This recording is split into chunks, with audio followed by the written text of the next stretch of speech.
Good morning, students.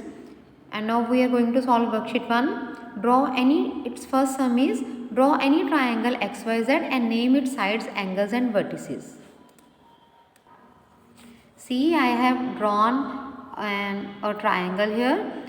तो इसका नाम उन्होंने कहा है X, Y और Z.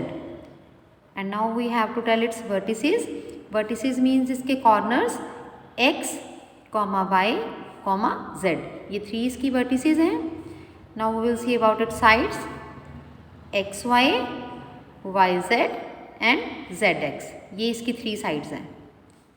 Then comes angles, angle X, angle Y and angle Z. These are 3 angles of this triangle XYZ. Now come to second sum. How many triangles are there in each of the following figures? हमें यहाँ पर कुछ figures दी हुई हैं और हमें count करनी है कि यहाँ पर कितनी triangles हैं. आप देखिए बेटा, A पार्ट में हमें 2 triangles we can easily see और एक इसके नीचे ये एक पूरी वाली ट्राइंगल भी है, बड़ी वाली ट्राइंगल जिसका ये दोनों ट्राइंगल्स एक पार्ट है. So in total we have 3 triangles. एक बेस ट्राइंगल है और ये इसके ऊपर जब हमने इसको यहाँ 2 ट्राइंगल में डिवाइड किया, सो टोटली यहाँ पर there are 3 triangles.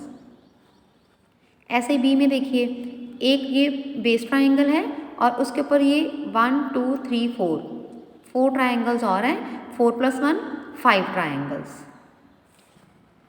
C part में देखिए बेटा, ये आपको 2 ट्राइंगल्स तो बड़ी वाली नज़र आ रही हैं, ये 1 और ये 2 और ये छोटी वाली ट्राइंगल्स हम गिनेंगे 1 2 3 4 5 6 स्मॉलर और 2 लार्ज.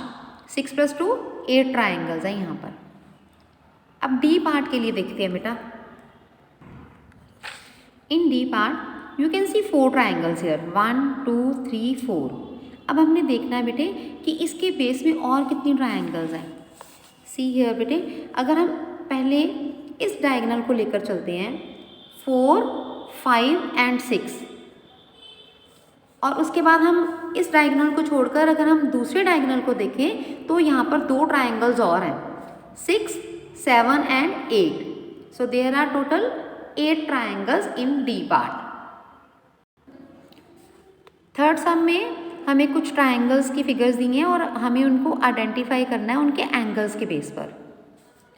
ए पार्ट में 1 angle is right angle, so it is a right angle triangle.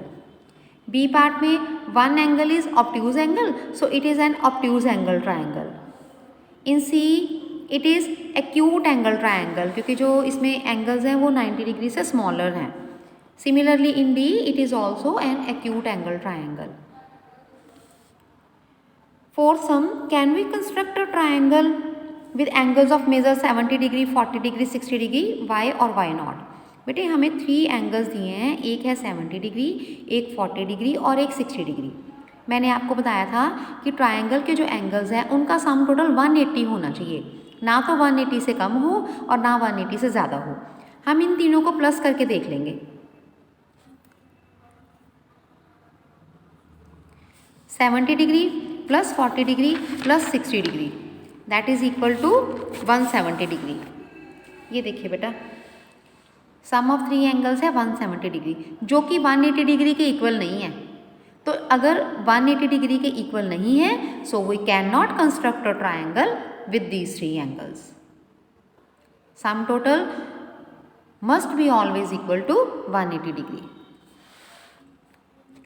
अब फिफ्थ सम में वी आर गिवन 3 साइड्स और हमें बताना है कि क्या इन 3 साइड्स को यूज़ करके हम कोई ट्राइंगल बना सकते हैं. तो मैंने आपको कंडीशन बताई थी कि आप दो साइड्स को प्लस करो, अगर तो उनका सम टोटल थर्ड साइड से ग्रेटर है then we can make the triangle. 7 + 6 13, जो 13 है वो 12 से ग्रेटर है, so we can construct a triangle using these line segments.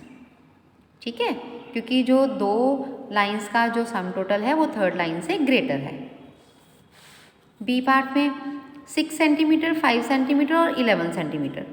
हम 6 और 5 को प्लस करेंगे, that comes out to be 11 centimetre. अब 11 सेंटीमीटर तो 11 सेंटीमीटर के इक्वल है, ग्रेटर नहीं है, so we can not make a triangle with the help of these three sides. 6 sum, one of the angles of a right angle triangle is 40 degree. Find the other angles. बेटे यहाँ पर उन्होंने use किया है right angle triangle, तो it means एक angle तो हमारे पास 90 डिग्री हो जाएगा, दूसरा एंगल है हमारे पास 40 डिग्री, और इनका जो सम टोटल है वो कितना होना चाहिए, टोटल 180 डिग्री। तो हम थर्ड एंगल के लिए हम 90 और 40 को प्लस करेंगे और उसको 180 में से माइनस कर देंगे। ये देखिए बेटा, तीनों का सम टोटल होना चाहिए 180 डिग्री। 90 और 40 को प्लस किया, वी गेट 130 डिग्री, और जो एंगल हमारे पास नहीं है उसके लिए हम इसको 180 में से 130 को माइनस कर देंगे एंड वी गेट 50 डिग्री। तो हमारे तीनों एंगल कौन से आ गए, राइट एंगल ट्रायंगल है तो एक 90 डिग्री, एक 40 डिग्री, और थर्ड वन हमने अभी कैलकुलेट किया है, that is equal to 50 degree. Similarly you can do the 7 sum by yourself. इसमें दो एंगल्स हैं, आप इन दोनों को प्लस कीजिए और 180 में से आप माइनस करके इसका थर्ड एंगल कैलकुलेट कर सकते हो, और फिर आपको ये भी बताना है कि ये किस टाइप की ट्रायंगल है, राइट आएगी, ऑब्ट्यूज आएगी या एक्यूट आएगी। Do this sum by yourself. Then comes true false. The sum of three angles of a triangle is always equal to 180 degree. हमने अभी पढ़ा ना कि जो इनका सम टोटल है वो हमेशा 180 डिग्री होना चाहिए, so it is true. A triangle can have two of its angles greater than 90 degree. बेटे अगर 90 डिग्री से बड़े हो जाएंगे दो एंगल्स तो उनका सम टोटल तो 180 से अबव चला जाएगा, और हमें सम टोटल हमेशा 180 चाहिए, सो इट इज़ फॉल्स।